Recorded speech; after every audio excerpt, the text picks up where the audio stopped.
معاشر المسلمين رحمكم الله، ورد عن النبي صلى الله عليه وسلم أن يوم الجمعة سيد الأيام وعيد المسلمين. وعن السلف الصالح أن الخطبة فيها مكان الركعتين، فإذا صعد الخطيب المنبر وشرع في الخطبة فلا يتكلمن أحدكم، فقد ورد أن رسول الله صلى الله عليه وسلم قال: إذا قلت لصاحبك يوم الجمعة أنصت والإمام يخطب فقد لغوت. وفي حديث آخر: ومن لغى فلا جمعة له. أنصتوا واستمعوا وأطيعوا رحمكم الله. أنصتوا واستمعوا وأطيعوا رحمكم الله. أنصتوا واستمعوا وأطيعوا رحمكم الله.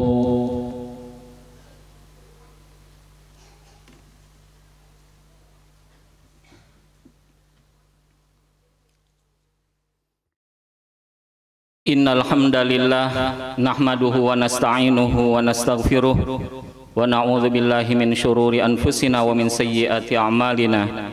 May yahdihillahu fala mudhillalah wa may yudlil fala hadiyalah. Asyhadu an la ilaha illallah wa asyhadu anna Muhammadan abduhu wa rasuluh. Allahumma salli ala sayyidina Muhammad wa ala alihi wa ashabihi ajma'in, amma ba'du. Fa ya ibadallah ittaqullah ittaqullah haqqa tuqatih wa la tamutunna illa wa antum muslimun. Faqad qala Allah ta'ala fi kitabihil karim: a'udzu billahi minasyaitonir rajim. Bismillahirrahmanirrahim. Ya ayyuhalladzina amanu taqullaha haqqa tuqatih wa la tamutunna illa wa antum muslimun. Wa qad qala Allah ta'ala aidan fi kitabihil karim: Bismillahirrahmanirrahim. Walau anna ahlal qura amanu wattaqau lafatahna alaihim barakatim minas sama'i wal ardh walakin kadzabu fa akhadnahum bima kanu yaksibun. Al-A'raf ayat 96. Jemaah salat Jumat yang dirahmati Allah Subhanahu wa taala, pada kesempatan yang berbahagia ini, di tempat yang mulia dan di hari yang mulia ini, saya selaku khatib mengingatkan kepada kita semua, marilah kita sama-sama meningkatkan keimanan kita dan ketakwaan kita dengan jalan mentaati apa yang Allah perintahkan dan Rasulullah perintahkan, dan menjauhi apa yang Allah dan Rasulnya larang. Jemaah salat Jumat yang dirahmati Allah Subhanahu wa taala, dalam kehidupan kita sangat menginginkan bahwa rezeki yang Allah berikan kepada kita itu melimpah dan banyak. Kita tidak menginginkan bahwa rezeki kita itu sempit. Kita tidak menghendaki bahwa tidak ada pintu rezeki bagi kita, dan kita tidak menginginkan kesempitan rezeki. Maka dalam kehidupan kita sangat mengharapkan bahwa rezeki kita itu dilapangkan, diluaskan, dan dimudahkan oleh Allah. Terutama terlebih lagi dalam kondisi yang serba sulit, kerjaan serba sulit, ekonomi serba sulit, segala macam hal itu seolah-olah menjadi jalan penutup bagi kita untuk melakukan kegiatan-kegiatan usaha dan lain sebagainya. Maka kita yakin bahwa Allah itu sesungguhnya yang maha pemberi rezeki. Maka Allah juga menetapkan bagaimana rezeki itu diberikan kepada orang-orang yang bertakwa. Maka dalam hal ini Allah menyebutkan setidaknya ada 4 hal bagaimana rezeki itu diberikan oleh Allah kepada kita yang bertakwa. Yang pertama, dengan jalan rezeki itu Allah berikan dengan jalan kita iman dan takwa. Dengan jalan iman dan takwa. Maka Allah di sini berfirman, Bismillahirrahmanirrahim. Walau anna ahlal qura amanu wattaqau lafatahna alaihim barakatim minas sama'i wal ardh walakin kadzabu fa akhadnahum bima kanu yaksibun. Sekiranya penduduk negeri itu beriman dan bertakwa kepada Allah, lafatahna, niscaya akan kami bukakan bagi mereka itu barakatim minas sama, keberkahan yang banyak dari langit dan dari bumi. Walakin kadzabu, akan tetapi ternyata penduduk bumi itu mengingkari dan mendustai Allah. Fa akhadnahum bima kanu yaksibun, lalu kami timpakan kepada mereka kesempitan, timpakan kepada mereka kesusahan. Atas apa? Atas apa yang mereka lakukan. Maka di ayat ini Allah mengingatkan bahwa keberkahan, pintu keberkahan, berkah itu adalah kebaikan yang banyak dalam segala hal. Alamnya membawa keberkahan, berarti alamnya itu membawa kesejahteraan dan kebaikan bagi kita semua.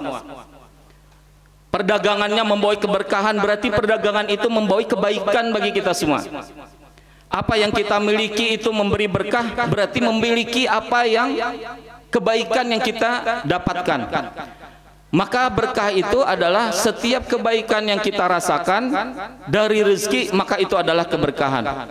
Syarat mendapatkan keberkahan, kata Allah, ada pertama itu adalah iman dan takwa. Kita harus percaya bahwa Allah pemberi rezeki. Kita harus percaya bahwa Allah itu maha lapang dan maha luas rezekinya. Dan kemudian kita harus percaya dan bahwa kita harus bertakwa kepada Allah. Takwa artinya yang sering disebutkan pada khutbah Jumat itu, kita sering sebutkan bahwa takwa itu menaati dan takut kita, melaksanakan apa yang Allah perintahkan dan menjauhi apa yang Allah larang. Bila dua syarat itu, orang mukmin kemudian dia takut dengan aturan Allah, takut dia dengan hukum Allah, takut dia dengan azab dan siksa Allah. Kemudian tidak ada pelanggaran-pelanggaran di situ, tidak ada korupsi di situ, tidak ada penipuan di situ, tidak ada orang saling menipu, tidak ada di situ. Maka niscaya langit dan buminya mendatangkan keberkahan bagi penduduk negeri.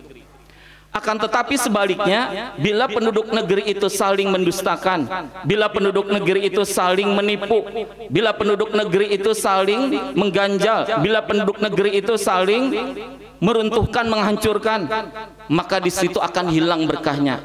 Alam yang begitu subur tapi tidak mendatangkan kebaikan, tidak mendatangkan kenyamanan, tidak mendatangkan ketenangan bagi penduduknya.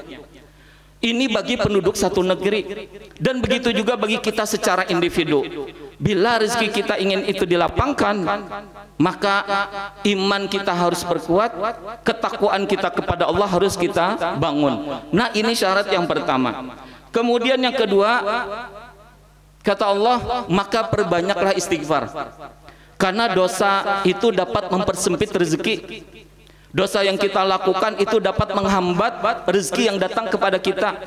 Setiap dosa yang kita lakukan itu akan menjadi penutup bagi rezeki kita. Kita bekerja di satu perusahaan, kemudian ternyata kita melakukan kesalahan-kesalahan yang itu kita sengaja, maka kesalahan itu akan menutup pintu rezeki kita. Maka di sini Allah memerintahkan kita untuk beristighfar, untuk kita bertaubat dari setiap kesalahan, baik itu istighfar atas dosa yang kita lakukan terhadap Allah maupun istighfar atas dosa yang kita lakukan terhadap manusia. Maka Allah berfirman, faqultu astaghfiru rabbakum innahu kana ghaffara yursilis sama alaikum midrara wa yumditkum bi amwali wa banin wa yaj'al lakum jannati wa yaj'al lakum anhara. Maka kata Allah, faqultu astaghfiru rabbakum, katakan bahwa beristighfarlah kalian, meminta ampunlah kalian kepada Tuhan kalian. Innahu kana ghaffara, karena sesungguhnya Allah itu maha pemberi ampunan. Yursilus sama alaikum midrara, Allah akan menurunkan dari langit itu hujan yang lebat, yang itu akan mendatangkan keberkahan bagi bumi dan bagi isinya yang ada di bumi. Wa yumditkum bi amwali wa banin, kemudian Allah akan memberikan banyak harta dan anak. Wa yaj'al lakum jannati wa yaj'al lakum anhara, maka Allah akan memberikan kebun-kebun yang luas, kebun-kebun yang banyak, dan Allah memberikan sungai-sungai yang itu membawa keberkahan bagi penduduk negerinya. Maka di sini dosa yang kita lakukan secara individu, dosa yang kita lakukan secara kolektif itu akan menutup pintu keberkahan dari langit dan dari bumi, sehingga bumi tidak lagi mendatangkan kebaikan-kebaikan, langitnya pun menutup kebaikan-kebaikan. Kemudian yang berikutnya yang mendatangkan rezeki itu adalah anak. Maka sebagian orang khawatir dengan adanya anak itu malah habis rezekinya, padahal masing-masing orang itu membawa rezekinya, dan termasuk anak itu ada rezekinya. Maka kata Allah, wala taqtulu auladakum khasyata imlaq nahnu narzuquhum wa iyyakum inna qatlahum kana khit'an kabira. Dan janganlah kalian itu membunuh anak-anak kalian. Karena apa? Karena khawatir bahwa tidak akan dapat memberikan nafkah kepadanya. Kamilah yang memberikan rezeki kepadanya. Kamilah yang menumpahkan, yang memberikan rezeki kepada mereka, kepada anak-anak kita. Jadi jangan sampai kita khawatir bahwa anak kita itu tidak ada rezekinya. Kita hanya ditugaskan untuk berupaya, Allah yang akan memberikan rezekinya. Allah memberikan rezeki kepada anak kita, Allah memberikan rezeki kepada kita. Inna qatlahum kana khit'an kabira. Sesungguhnya membunuh anak-anak itu merupakan dosa yang besar. Al-Isra ayat 31. Kemudian Allah juga mengingatkan bahwa selain hal itu tadi adalah upaya yang kuat dari kita untuk berusaha untuk menjemput rezeki. Maka dalam hal ini kisah Maryam itu dikisahkan oleh Allah. Bagaimana ketika Maryam itu melahirkan Nabi Isa, kemudian tidak ada makanan yang dapat dimakan oleh Maryam. Apa yang dilakukan oleh Maryam? Kemudian kata Allah, wa huzi ilaiki bijilin nakhlah tusaqit alaiki rotaban janiyah. Goncangkan itu, goyang itu pangkal dari pohon kurma itu. Kemudian ternyata buah-buahnya itu menggugurkan buah-buah yang kurma yang matang, kurma yang enak, kurma yang nyaman. Berarti apa? Allah tidak menghidangkan begitu saja kurma yang nyaman kepada Maryam, tapi harus ada upaya dan usaha dari Maryam untuk menjemput dan mengambil rezeki itu. Maka ini yang perlu kita usahakan dalam hal rezeki. Maka yang pertama yang harus kita lakukan, perkuat iman kita dan takwa kita harus kita perkuat. Kemudian yang kedua itu perkuat rasa istighfar kita, meminta ampun dan memohon ampun atas dosa-dosa, kesalahan-kesalahan yang kita lakukan. Yang ketiga, maka anak, keyakinan bahwa anak itu mendatangkan rezeki. Kemudian yang keempat adalah usaha yang maksimal dari kita untuk menjemput dan mendatangkan rezeki. Mudah-mudahan di saat serba susah ini kita dilapangkan oleh Allah, kita dimudahkan oleh Allah, rezeki kita ditambah oleh Allah, rezeki kita dibanyakan oleh Allah, dengan rezeki yang halal dan penuh berkah, dengan penuh kebaikan. Apapun yang kita miliki itu mendatangkan kebaikan. Mudah-mudahan Allah limpahkan keberkahan dan kebaikan pada harta dan anak kita semuanya. Barakallahu alaikum fil Qur'anil azim wa nafini wa nafa'ani wa iyyakum bima fihi minal ayati wa dzikril hakim wa taqabbala minni wa minkum tilawatah innahu was-sami'ul alim. اللهم صل وسلم وزد وأنعم وتفضل وبارك بجلالك وكمالك على أشرف عبادك سيدنا ومولانا محمد وأن كل صحابة رسول الله أجمعين. Alhamdulillahi rabbil alamin wa bihi nasta'inu ala umuri dunya waddin. Asyhadu an la ilaha illallah wa asyhadu anna Muhammadan abduhu wa rasuluh. Allahumma salli ala sayyidina Muhammad wa ala alihi wa ashabihi ajma'in. Fa ya ibadallah ittaqullah haqqa tuqatih wa la tamutunna illa wa antum muslimun. Faqad qala Allah ta'ala fi kitabihil karim. Bismillahirrahmanirrahim. Ya ayyuhalladzina amanu taqullaha haqqa tuqatih wa la tamutunna illa wa antum muslimun. Faqad qala Allah ta'ala aidan fi kitabihil karim. Bismillahirrahmanirrahim. Wal 'asri innal insana lafi khusrin illa alladzina amanu wa 'amilus solihati wa tawassaw bil haqqi wa tawassaw bis sabr.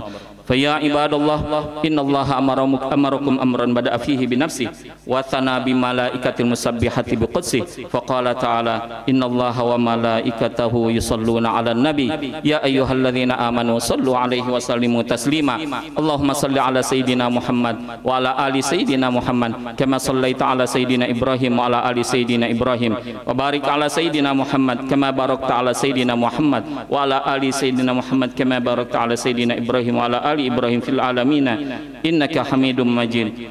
Wardallahumma anil khulafa'ir rasyidin Abu Bakar wa Umar wa Utsman wa Ali wa an baqiyati sahabah wa tabi'in wa tabi'it tabi'in wa tabi'ihim bi ihsanin ila yaumiddin. Wardallahunna anna mahum bi rahmatika ya arhamar rahimin. اللهم اغفر للمسلمين والمسلمات والمؤمنين والمؤمنات الأحياء منهم والأموات إنك سميع قريب مجيب الدعوات يا قاضي الحاجات اللهم أصلح ولاة أمورنا وفقه لما فيه صلاحهم وصلاح الإسلام والمسلمين اللهم إنا على القيام بمهامهم كما أمرتهم يا رب العالمين اللهم اغفر لنا ذنوبنا وذنوب والدينا وارحم كما ربنا صغارا لجميع المسلمين والمسلمات والمؤمنين والمؤمنات برحمتك يا أرحم الراحمين ربنا آتنا في الدنيا حسنة وفي الآخرة حسنة وقنا عذاب النار فيا عباد الله إن الله يأمر بالعدل والإحسان وإيتاء ذي القربى وينهى عن الفحشاء والمنكر والبغي يعظكم لعلكم تذكرون فاذكروا الله يذكركم واشكروه على نعمه يزدكم واسألوه من فضله يؤتكم ولذكر الله أكبر الله يعلم ما تصنعون أقيموا الصلاة